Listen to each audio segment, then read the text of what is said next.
Welcome back to Dark Corners Streaming. In some ways, reviewing The Elephant Man as a tribute to David Lynch is an odd choice because it seems one of the least Lynchian of his films, its surreal side largely confined to its opening. But it's my favourite, and I think it's a film that really reveals what Lynch could do because I don't think any other director would have told this story this way. In that, it is wholly Lynchian, distinctive, idiosyncratic, unexpected. The film is a somewhat fictionalised retelling of the life of Joseph, here renamed John, Merrick. A carnival freak owing to a condition, the nature of which even today is debated, and the interest taken in him by Dr. Frederick Treves. John Merrick, is that right? For the same reasons. If you ask my opinion, he's only being stared at all over again. While the film goes relatively easy on Treves, a great performance by Anthony Hopkins, knowing he was always going to be second fiddle, it never loses sight of the fact that Merrick remains a curiosity. The looseness of the skin and the varying fibrous tumours that cover 90% of the body. Just at a different kind of exhibition. And while his life improves, it is always a show. In the central role, John Hurt is absolutely extraordinary.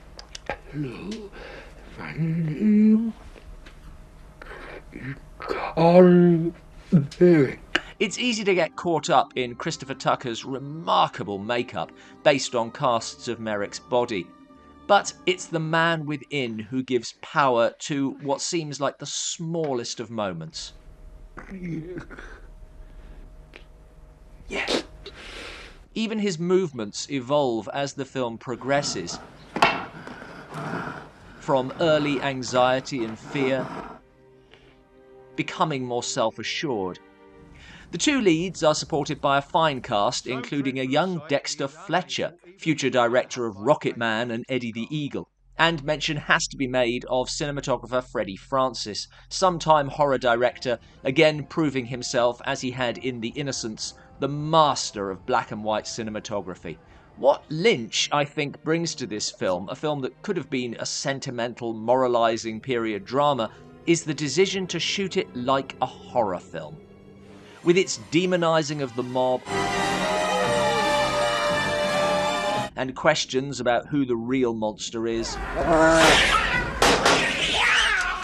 you can easily associate this with Frankenstein, and I don't think it's a leap to see a subtle reference to The Hunchback of Notre Dame.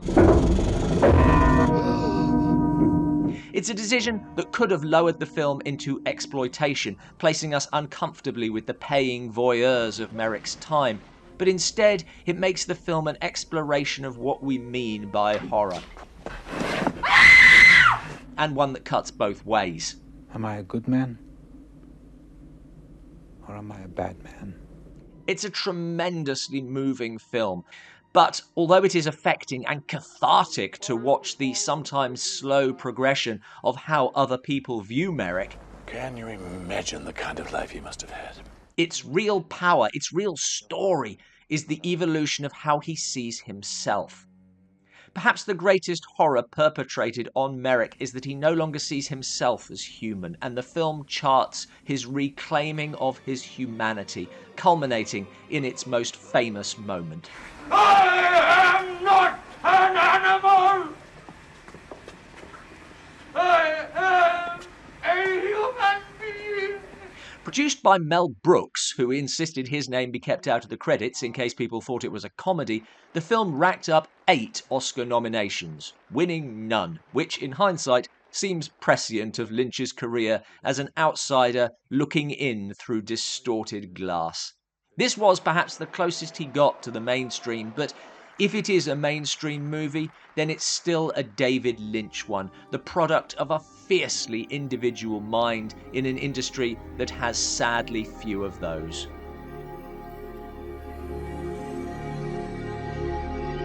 Thanks for watching.